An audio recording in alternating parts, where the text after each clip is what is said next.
नमस्कार दोस्तों, आज मैं एक लालची परिवार की कहानी लेकर आई हूँ। रेखा जी अभी अभी अपने पति मुकुल जी के लिए कॉफ़ी बनाकर किचन से निकली ही थी कि सामने से लता को आता देखकर उसका पारा चढ़ गया। रेखा जी, जब सारा काम हमें ही करना है तो तुम्हारा क्या काम है? तुम्हें यहाँ पता नहीं है कि हमें सुबह उठते ही कॉफ़ी पीने की आदत है। रेखा सास का नाम है और लता बहू का नाम है। जो चैनल पर नए आते हो तो चैनल को सब्सक्राइब ज़रूर कर लेना। लता, माँ जी मैं आ ही रही थी, लेकिन रवि को जल्दी ऑफिस जाना था। उनके कपड़े प्रेस करने में टाइम लग गया। रेखा जी, बस हर बात का बहाना पहले ही तैयार रहता है। लता को शादी करके आए अभी केवल 4 ही महीने हुए थे। यहाँ आकर उसे ऐसे लगने लगा था जैसे किसी जेल में आ गई है। उसे कहीं जाना हो तो परमिशन लेनी पड़ती थी। गलती हो जाए तो पनिशमेंट मिलता था। सास ससुर और पति तीनों एक ही सुर में उसका विरोध करते थे। कभी कभी तो मन करता था कि यहाँ से भागकर अपने पापा के घर चली जाए, लेकिन पापा हार्ट पेशेंट हैं। यह सब उन्हें पता चल गया तो न जाने क्या अनर्थ हो जाएगा। यही सोचकर सब बर्दाश्त करती रही। लता ने जल्दी जल्दी सबके लिए नाश्ता बनाया। उसके बाद रवि को टिफ़िन पैक करके दे रही थी। तभी रवि ने आवाज़ दी, रवि, लता क्या कर रही हो? इतना टाइम नहीं है मेरे पास। कार चला के नहीं जाना है। मेट्रो में कितना समय लगता है तुम्हें पता? जरा सा लेट पहुंचो तो ऑफिस में सुनना पड़ता है। रवि की एक एक बात इस बात की ओर इशारा कर रही थी कि उसके पिता ने कार नहीं दी थी, लेकिन वह अब सब सुन लेती थी। पिता को कैसे बताए कि जिन्हें आपने उसका जीवन साथी चुना था वह पैसों का लालची है। एक दिन शाम को रवि घर आया तो उसने अपने पिता से बात की। रवि, अब मुझसे नौकरी नहीं होती है। वो आपके पुराने दोस्त शर्मा जी मोटर पार्ट्स बनाते हैं।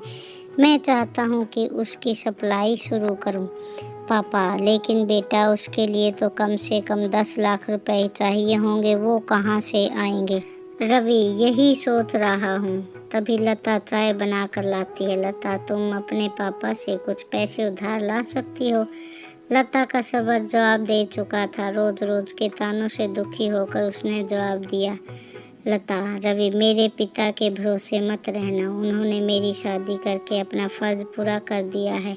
अगर आपको नौकरी करने में दिक्कत है तो मुझे जॉब करने दो, दोनों मिलकर कमाएंगे। यह सुनकर रवि का पारा चढ़ गया। रवि, क्या बकवास कर रही? ज्यादा जुबान चलने लगी है लता।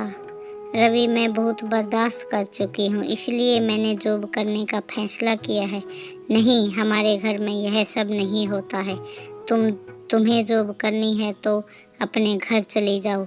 लता, मुझे पता था आप यही कहेंगे। मैंने वकील से बात कर ली है। मैं जल्द ही तलाक ले लूँगी। यह सुनकर रवि और उसके पिता के हाथ पैर फूल गए। तभी रेखा जी वहाँ आ गई। रेखा जी, देख लिया बहू को सिर चढ़ाने का नतीजा? निकाल दे इसको घर से बाहर। लता, ठीक है, मैं पुलिस को फ़ोन कर देती हूँ। आप मेरा सारा सामान और दहेज वापस कर दीजिए। साथ ही हर महीने अपने पति की कमाई का आधा हिस्सा मैं कोर्ट से ले लूँगी। इस मकान में भी मेरा हिस्सा है। आधा मकान मेरे नाम कर दीजिए। रेखा जी, सुनो, ये क्या कह रही है? मुकुल जी, बेटी ऐसी बातें क्यों कर रही हो? आज के बाद हम तुझसे कुछ भी नहीं कहेंगे। तू अपने कमरे में जा। लता, नहीं पापा जी, बहुत बर्दाश्त कर चुकी हूँ मैं। अब मुझसे ये दिन भर के ताने बर्दाश्त नहीं होते।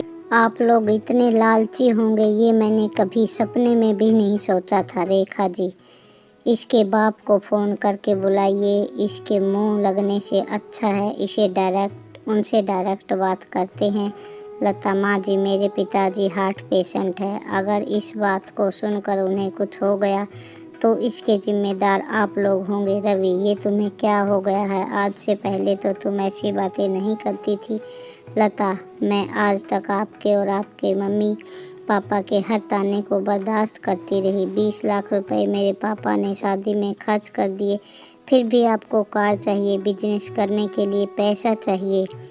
लता ने उसी समय सारा सामान पैक किया और घर छोड़ दिया। जाने से पहले उसने अपने सास ससुर और पति तीनों को कहा, अगर मेरे पापा को आपने कुछ बताया तो मैं आपको अरेस्ट करवा दूंगी, तलाक का नोटिस आपको मिल जाएगा, चुपचाप साइन कर देना। लता वहां से निकलकर अपनी एक सहेली के फ्लैट में पहुंच गई। एक दिन पहले उसी ने उसे उसके हक के साथ अपना आत्मसम्मान बचाने के लिए समझाया था। लता, कोमल, मैं आ गई हूँ, लेकिन अब आगे क्या होगा? कोमल, चिंता मत कर, मैंने बात कर ली है। मेरे ऑफिस में एक जगह खाली है, कल से तू वहाँ जॉब करेगी। 1 महीने तक जॉब करने के बाद लता एक दिन अपने घर जाती है और पिताजी को सारी बात बताती है।